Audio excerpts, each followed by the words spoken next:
welcome back. I'm Angela Murphy and you're watching Global Pulse here on Asia One. Well, let's take a look now at what's been making news this week in North America. Canada is once again bracing for the impact of new American tariffs. Businesses fear higher costs, consumers are worried about prices, and political leaders warn another trade dispute could test one of the world's closest economic relationships. Canadians are voicing frustration over rising trade tensions with the United States after President Donald Trump announced new tariffs on Canadian imports, including a 50% levy on hockey equipment. Many residents say the dispute has strained the close relationship between the two countries and increased concerns over higher living costs. Like 10 years ago, I would feel that Canada and US friends, right? They support each other economically and politically even. But now, of course, it's like the situation is way worse now. While hockey equipment has drawn attention, retailers say the impact may be limited because Canadian and U.S. markets largely use separate supply chains. However, businesses warn wider tariffs could raise costs and affect industries including manufacturing and aerospace. No one likes tariffs. It's counterproductive.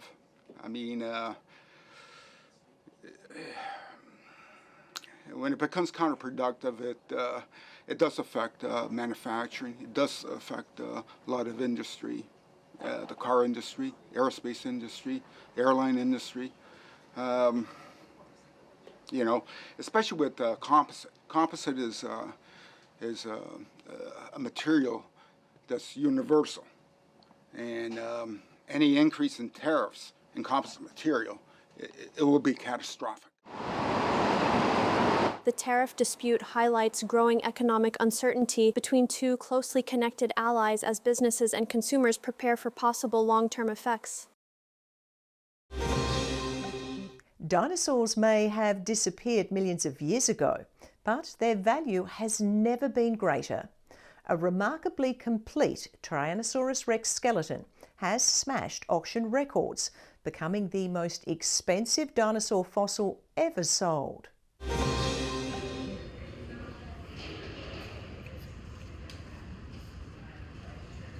The record-setting fossil, known as Gus, is a nearly 38-foot-long Tyrannosaurus rex that roamed the Earth around 67 million years ago during the late Cretaceous period. The skeleton surpassed its pre-sale estimate of $20 to $30 million, becoming the most valuable dinosaur fossil ever sold at auction. Before the sale, the record was held by a Stegosaurus skeleton named Apex, which sold for $44.6 million in 2024. Gus is one of the largest and most complete T-Rex ever found. It was discovered about 5 years ago in South Dakota near Harding County on land owned by Gary Gus Licking and his wife Dana. Gary, who went by the nickname Gus, sadly passed about a year into the excavation. So the specimen was named in his memory. And, we really wish he was here to see how magnificent it turned out, because I think if it wasn't for him, Gus wouldn't have been found,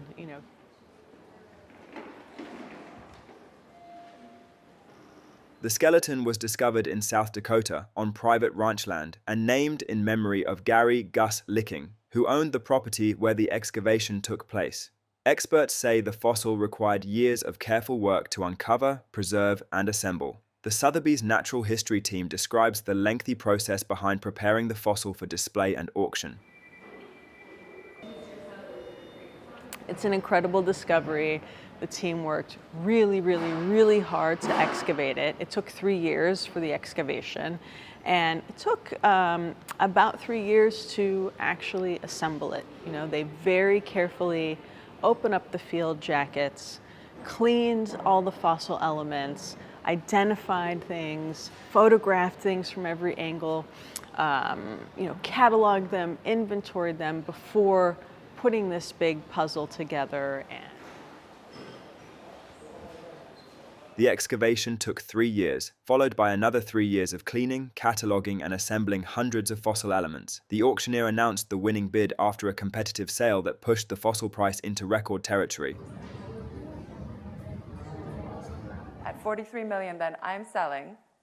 At $43 million, you're all through online. You're all through in the room. At $43 million.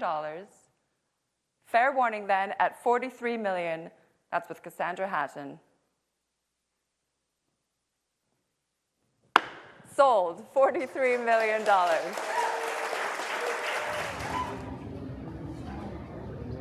The final price of $50.1 million makes Gus the most expensive dinosaur fossil ever sold, reflecting strong global interest in rare prehistoric discoveries.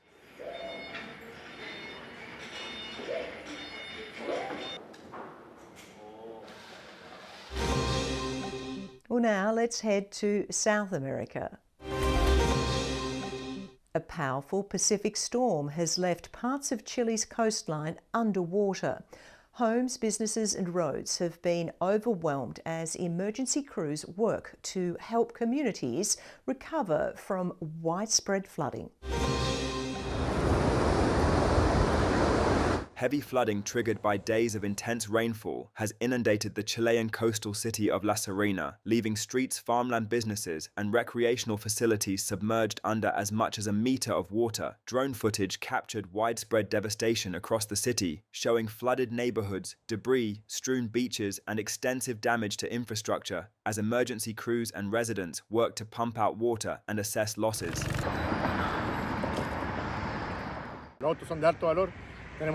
We have cars that are of high value. We have 20 cars. Each car is worth around $10,000. So the loss is considerable. Now we hope to lower, drain the water and be able to do an analysis of what failed and what is operational.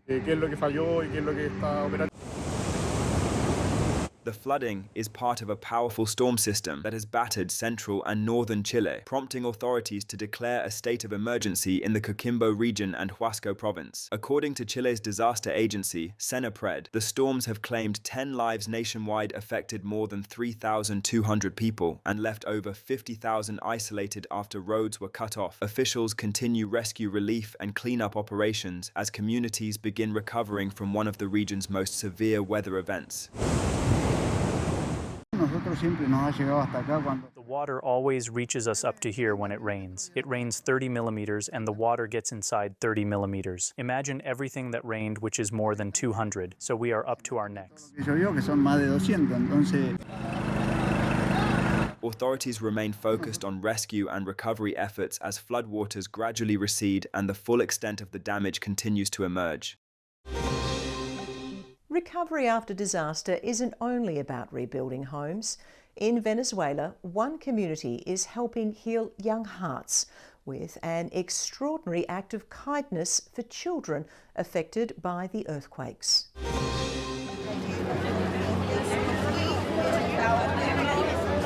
Volunteers in Caracas prepared and distributed slices of a giant cake made for children displaced by recent earthquakes, turning the unusual creation into a message of support and solidarity. The cake, designed in the shape of the Venezuelan flag, was carefully cut into portions and transported to shelters where affected children are staying.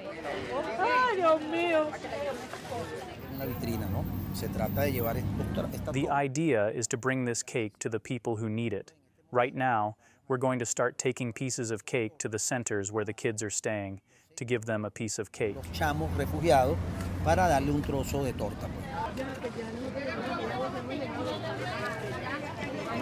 Organizers said many pieces of cake were expected to be delivered, offering children a moment of happiness during a difficult period.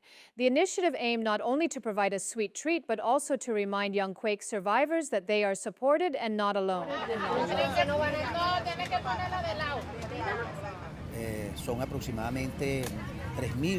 We estimate that we'll be able to hand out approximately 3,000 pieces of cake. Beyond the record itself, as we say, and the making of the cake, what we're really bringing with it is a slice of joy, happiness, solidarity, and hope at such a difficult time our kids are going through.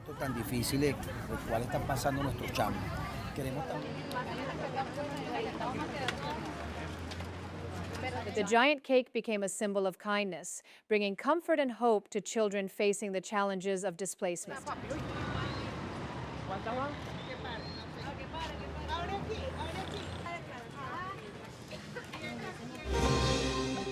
Let's take a look at what's been making news in Africa this week. For generations, Cairo's famous garbage city has quietly recycled much of the Egyptian capital's waste. Now, global conflict and disrupted shipping routes have unexpectedly turned this community into an increasingly important supplier of recycled materials for local industry. For decades, the narrow streets of Manshiat Nasa, better known as Cairo's garbage city, have been home to one of the world's most efficient informal recycling communities. Families here collect, sort, and recycle much of Cairo's household waste, turning discarded plastic into a valuable raw material for manufacturers across Egypt. In recent months, that work has become even more important. Conflict in the Middle East and repeated disruptions to shipping through the Strait of Hormuz have made imported plastics harder and more expensive to obtain. Higher insurance costs, security risks, and delays have pushed many Egyptian manufacturers to source more recycled material locally. During the war, imports became extremely difficult. Shipping costs increased. Demand for recycling increased. That shift has seen recycling plants increase production, with some processing twice as much plastic each day as factories look for reliable alternatives to imported raw materials. Industry workers say recycled plastic is helping businesses stay open despite higher costs and uncertain supply chains. Demand has increased significantly. Factories began to shift toward recycling to reduce costs and continue production. Despite the business boost, recyclers are careful not to celebrate the circumstances behind it. Many say the increased demand is simply one consequence of a wider crisis that has touched communities across the region. We were not happy with the war. We advocate for peace. Our work improved because everything shifted toward recycling. Experts say the experience has also highlighted something larger. When global supply chains are disrupted, locally recycled materials can become more than an environmental solution. They can provide an economic lifeline. For Cairo's garbage city, long overlooked by many, the value of what others throw away has never been clearer. And that's all for this edition of Global Pulse. I'm Angela Murphy, and thanks for joining me on this global journey. Be sure to follow us on our YouTube channel, that's Asia One News, where you can catch up with anything you may have missed in this episode. I look forward to your company next time we meet with more stories that matter from every corner of the world. But until then, stay informed and stay connected.